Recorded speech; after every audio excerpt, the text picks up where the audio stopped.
Sister Amen? Kaya nga, yung kung sinabi niya rito na blessing, yung kasi pag ginawa mo yung 10% o yung ikasampung bahagi, talagang mapasayo ang talatang ito. Na sinabi niya rito ng 2 Corinthians chapter 9 verse 8, maaring gawin ng Diyos ng lahat ng biyaya ay magsasagana sa inyo upang kayo na mayroon laging buong kaya sa lahat ay magsipagsagana sa bawat mabuting gawa. Pag ginagawa mo yun, itong talatang ito, makakalit mo. Ako na Sister Marilyn, nga naman, ang mga tinutulong kasi, ang batang maliit na ganyan, pag sila ay natuto hanggang lumaki ang dadalhin nila. Nung ako ay kinder, nangaral ang aking teacher na si Madam Marilyn.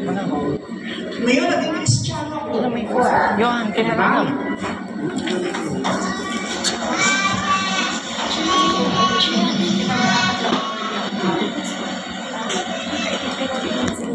Diba? Kaya napakaganda po, yung paliwanag ng ating kong kailangan muli na si Pastor muli ng ating Panginoon sa kanya pong pag-deliverize ng kanya mga pananalita.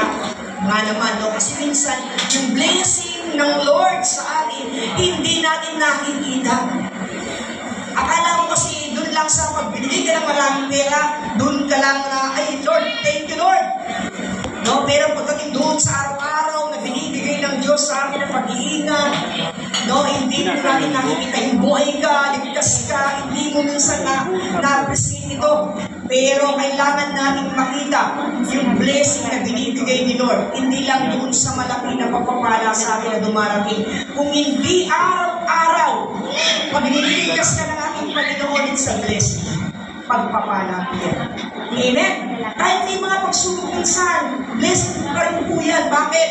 Pag matigas ang pulo mo, binigyan ka ng problema ng ating Panginoon, naunawaan mo kung bakit nangyari ito. Blessing yan.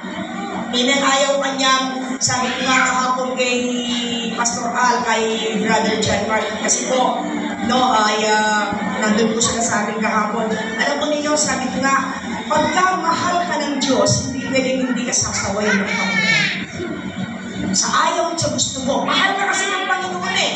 Ngayon, pinababayaan ka na lang. Kaya mag-isip ka na.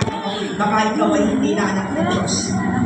Pinabayaan ka na ng ating Panginoon. Amen? Maganda yung sinasaway ka ng Diyos, nakakararas naman sa minsan ng mga pagsubok.